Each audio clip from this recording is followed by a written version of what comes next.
I had been researching forgotten trade routes for nearly a decade when I stumbled across the folder. It wasn't even supposed to be in the National Archives. Its label, written in faded ink, simply read, Archivio Perduto, do not catalog. The clerk swore it didn't exist on any record, yet there it was, wedged between shipping manifests from 1843 and 1845. Inside, I found a series of brittle, half-burned documents, each written in a different hand. Some were in Latin, others in an archaic form of Greek, and a few in a language I could not identify, characters sharp and jagged, as if carved rather than written.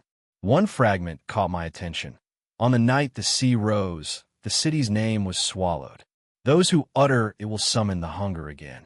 It was unsigned, but the ink stains were still dark, as if the writer had dipped the quill only moments before the page was scorched. Among the pages was a map, or rather, what remained of one. The coastline was familiar, the shape resembling the eastern Mediterranean. But in the Gulf where modern maps showed only empty sea, there was a single dot labeled in that strange, angular script. The name was blacked out with thick strokes of tar. At first, I thought it was a forgery, some bored antiquarian's prank. But then I noticed the smell. The map reeked of salt, not the dry, dusty scent of old parchment, but the wet, metallic tang of a shore after a storm. My fingers tingled when I touched it, as if it retained a charge. I took photos, ran digital filters, tried to uncover what lay beneath the tar. But the more I enhanced it, the more the pixels seemed to resist. The letters wouldn't come into focus. Sometimes they shifted entirely, forming shapes that didn't belong to any language I knew. And once, late at night, I could swear they formed a perfect row of teeth. Over the next week, I searched through old maritime logs, trying to cross-reference the coordinates. I found exactly one mention, in the logbook of a Genoese merchant ship from 1482. It read, "We anchored near the Black Cliffs." The city glimmered under a moonless sky. No sound but the waves, yet all the men swore they heard singing beneath the water. The log ended abruptly. The next page was blank. It was then I realized this wasn't just a city that had been forgotten. It had been erased. The kind of erasure you only see when something is considered too dangerous to remember. And as I sat alone in the archive room, staring at that tar-covered name, I thought I heard it. A whisper, so faint, it might have been the settling of the building.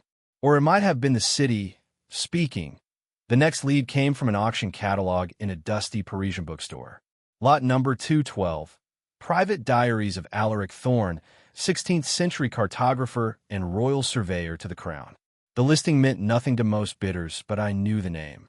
Thorne had vanished on an expedition in 1541 while charting unknown ports for the English Navy. His disappearance had been chalked up to pirates. The diaries, however, told a different story. I managed to buy the lot for a fraction of its worth. When the package arrived, the leather bindings were cracked, the pages water-stained. The ink was faded but legible enough. His entries began normally, weather reports, coastal sketches, lists of provisions. But then, halfway through the second book, the handwriting shifted, becoming jagged and rushed. Words were repeated, phrases crossed out violently, as though the act of writing them had caused him pain. One entry stood out. Day 13, we saw it again. The silver roofs glinting in the sun. But the sky here has no sun. I did not understand. The sea was calm, yet my men refused to lower anchor. They say they heard the bells under the waves. I heard them too. The next few pages described shapes moving beneath the water. Not fish, not whales, but tall, thin figures walking along the seabed. Their limbs were jointed in the wrong places, bending where they shouldn't bend. Thorne's men grew restless. He wrote of whispers in their sleep, voices that told them to look down. One sailor, a boy named Callum, claimed to have seen a woman's face in the tide, her eyes wide and black as obsidian. She smiled at him, then sank without breaking the surface. The last entry was dated night of the new moon. The tide has gone out farther than I have ever seen. The city is exposed now. Black stone streets, slick with seawater, torches burning without flame. We go at dawn. I pray I return to write again. He never did. The following pages were blank. I searched historical records for any mention of this journey, but Thorne's expedition log was missing from every archive. Not lost, removed. Like the map in the archive, it had been deliberately erased. That night, I dreamed of the city, not the one Thorne described. Mine was silent, lit by a pale green glow that came from below the streets. The buildings leaned inward as if conspiring, and from somewhere deep in the shadows, a voice whispered that tar-black name. When I woke, I found my bedsheets damp with salt water. I couldn't shake the dream. It clung to me like the salt on my skin, lingering in my hair under my nails. The smell of it, that heavy, briny tang, followed me even inland, miles from the shore. A week after reading Thorne's diary, I received a package with no return address. Inside was a single object, a small brass compass, its needle spinning wildly. It came with no note, only a scrap of damp parchment tucked beneath it, on which 3 words were scrawled in ink so faded it looked like shadow. Follow the tide. When I touched the compass, the spinning slowed, the needle jerking toward a direction that made no sense. It didn't point north, it pointed out to sea. 2 days later, I found myself on a desolate stretch of coast in Cornwall, the kind of place where cliffs fall away into jagged teeth of rock and gulls cry like starving children. The needle's pull grew stronger. The locals had warned me about this beach. Bad currents, they said, takes more than ships. No one stayed there after dark. I arrived at low tide. The air was unnaturally still. No wind, no waves. Only the hollow rush of water retreating farther than it should have. The shore stretched outward into exposed seabed, black stones slick with weed, pools reflecting the gray sky like shattered mirrors. And then I saw it, a line of stone rising from the muck, too straight, too deliberate to be natural. As I followed it, the shape revealed itself. The remains of a wall, carved with symbols I couldn't recognize, their grooves filled with barnacles. Beyond it, more shapes emerged. Arches, doorways, the suggestion of streets leading down, deeper into the uncovered land. The tide was still receding. I stepped over the first threshold. My boots sank slightly into the sea-slick stone. Every instinct screamed to turn back. But curiosity is a predator, and it had my throat in its teeth. The deeper I went, the more intact the structures became. And then, at the heart of what must have been the central square, I found it. A statue, a woman carved from black basalt, her face eroded yet eerily human. Her mouth was open, her hands extended as if an offering, but the offering was wrong. Nestled in her palms were 2 small skulls, their features elongated, their eye sockets larger than they should be. I felt the water touch my boots. The tide had turned without warning. When I glanced back toward the shore, the way was already narrowing. The water moved fast, too fast. But worse than the tide was the sound that came with it, a deep, resonant bell tolling from somewhere far beneath my feet. The compass in my pocket began to vibrate. The needle spun again, and for the briefest moment I swear it pointed down. I ran. The water surged to my knees, then my waist. Behind me, through the distortion of the rising tide, I thought I saw figures standing in the square, thin, impossibly tall shapes, swaying as if in greeting. I made it ashore gasping, cold, and shaking. The sea swallowed the ruins in moments, erasing them as if they'd never been there.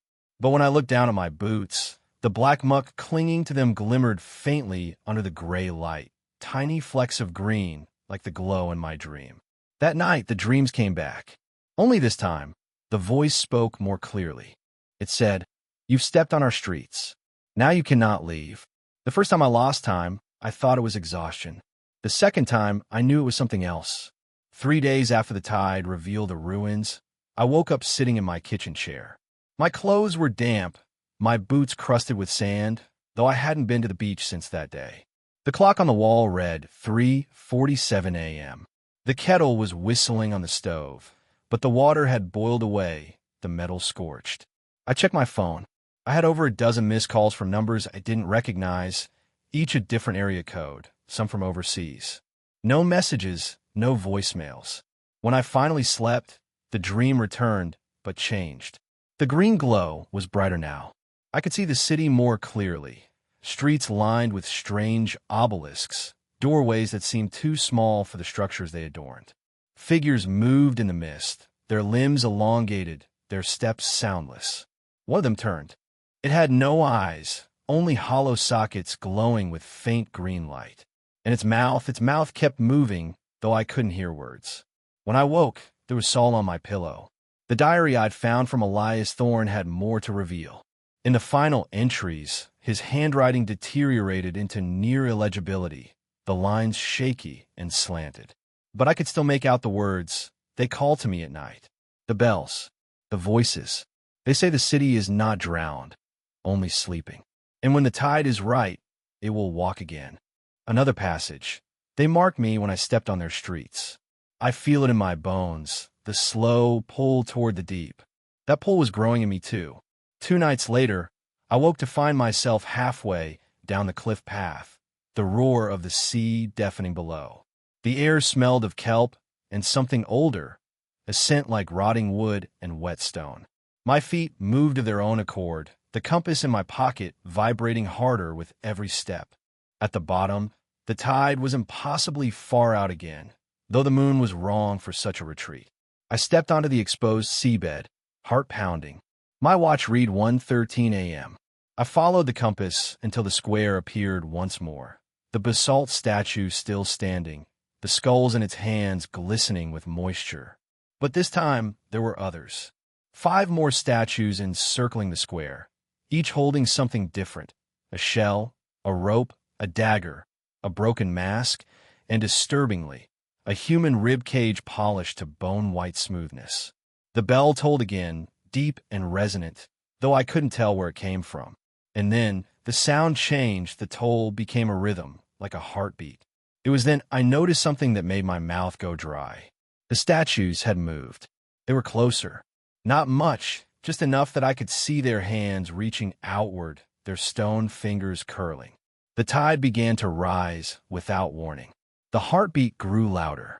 The green glow seeped from cracks in the ground, swirling in the water. I stumbled backward, the seabed shifting beneath my feet as though something below was pushing upward. By the time I reached the shore, my watch read 4:58 a.m. But the walk from the square should have taken minutes, not nearly 4 hours. That day, my reflection in the mirror looked wrong. My eyes seemed deeper set, my skin paler. And when I leaned closer, I saw it. A faint green shimmered deep inside my pupils, like light underwater. The city wasn't waiting for me to return. It was already coming for me. It was Dr. Lysandra Holt who finally gave me answers, or at least the kind that leave you wishing you hadn't asked. I found her name in the back of an old maritime journal, listed as an expert on non-cartographic coastal settlements. That sounded cryptic enough to match my nightmare. I emailed her photos of the ruins I'd taken, careful not to mention the moving statues. She called me an hour later. Not emailed, not messaged, called. Her voice was low, as though someone might overhear. "You've been to it, haven't you?" she said, not even asking what. I told her yes. There was a long pause. Then, almost reluctantly, she whispered a name that made my skin tighten. Tir Hathies. The name felt heavy in my mouth, like it didn't belong in this language. According to Holt, Tir Hathies wasn't a city in the human sense. Its oldest mentions came from pre-Roman fishing records, fragments of stories told by coastal tribes that no longer existed. They spoke of a place that walks beneath the tide, whose streets were carved not for humans, but for their patrons. The sea, she said, was not just water there. It was a veil. When the tide pulled far enough back, it revealed more than sand. It revealed their world. "Do you know why it vanished overnight?" she asked. I said no. She told me of a night centuries ago when the tide receded farther than it ever had before, exposing the entire city. The villagers from the mainland, curious and greedy, went down to take from it. Jewels from the walls, strange coins, tools they didn't understand. They did not return. The next morning, the village was empty. Every man, woman, and child gone. Doors swinging in the wind. Tables still set for breakfast. and Tirhathis had slipped beneath the tide again. I told her about the compass, about the statues, about the missing hours. Her voice sharpened. "You've been marked." I laughed nervously, but she didn't. "They call it the tide claim," she said. "It starts with dreams, then the lost time. Then your reflection begins to change. You won't notice it at first, but others will. Your eyes, your skin, the way your voice carries. You're being adjusted." I asked what would happen if I just stayed away from the coast. "You think it matters where you are?" she said. "They've seen you. They've taken your name. When the next high pull comes, you'll hear the bell, and you'll walk to them whether you want to or not." That night, I dreamed again. But now, I wasn't standing outside the city. I was in it, walking its streets, feeling the cold basalt beneath my bare feet. The statues were gone, but in their place stood figures in rotted cloaks, their faces hidden. They moved in a slow procession toward a great stone archway that pulsed faintly with green light. I looked down and saw my hands. They were no longer mine, the skin gray and slick, the nails thick and ridged like shells. One of the cloaked figures turned and placed something cold in my palm. It was the compass. Only now, the needle no longer spun. It pointed in one unchanging direction, straight toward the archway. When I woke, the compass in my real pocket pointed the same way. No matter how I turned to IT came 3 nights later. I wasn't near the sea. I wasn't even thinking about Tirhathis anymore. But it hadn't stopped thinking about me. At 2:13 a.m., I woke to a sound that didn't belong in my apartment. A bell. Not a clean church bell. Not the metallic strike of a ship's warning. This bell was deeper, slower, wrong. It carried a murky, muffled quality, as if I were hearing it through hundreds of feet of water. And with each toll, something in my body vibrated. My ribs, my teeth, even my heartbeat seemed to falter and catch in its rhythm. I tried to ignore it. I buried my head under the pillow, pressing hard enough to hurt. But then my legs twitched. My hands began to unclench from the sheets. Without a thought, I was moving. I don't remember unlocking my front door. I don't remember leaving the building. But I remember the way the cold air hit my face, sharp as broken glass. My feet were bare, and yet I didn't feel the gravel, the dirt, or the jagged pavement beneath me. I walked through empty streets, past the old church where no lights had burned for years, across the bridge that shuddered under the weight of my steps. It wasn't me walking, I was just a passenger inside my own body. By the time the air thickened with salt, I knew where I was being taken.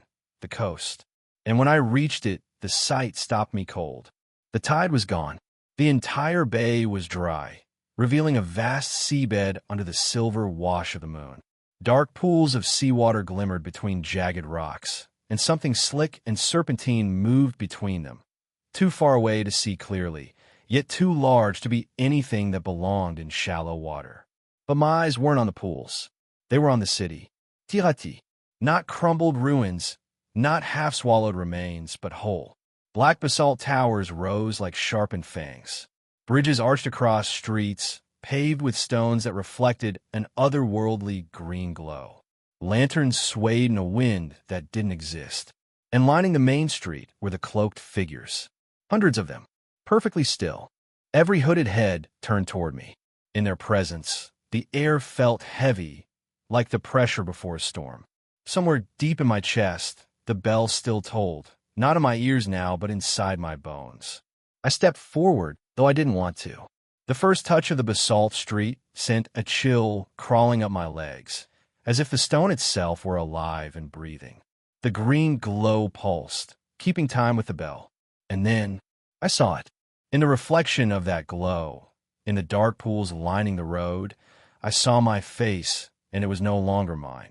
My skin was pale as driftwood, my eyes black and bottomless, seawater dripping from my jaw that wasn't there a moment ago. When I tried to scream, the sound that came out was not human, a low, gurgling note, ancient and full of hunger. The procession began. The cloaked figures moved as one, gliding toward the great arch at the heart of the city.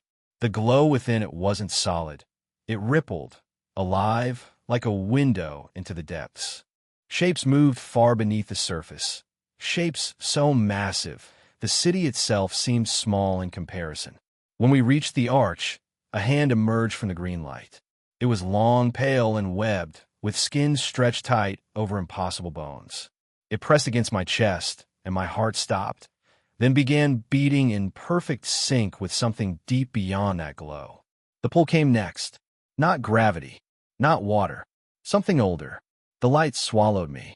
I felt no fear now, only a terrible peace, as though I had found where I'd always belonged.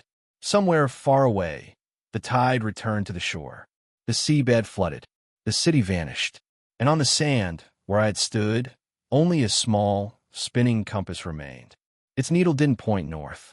It pointed out to sea, waiting for the next name to be taken.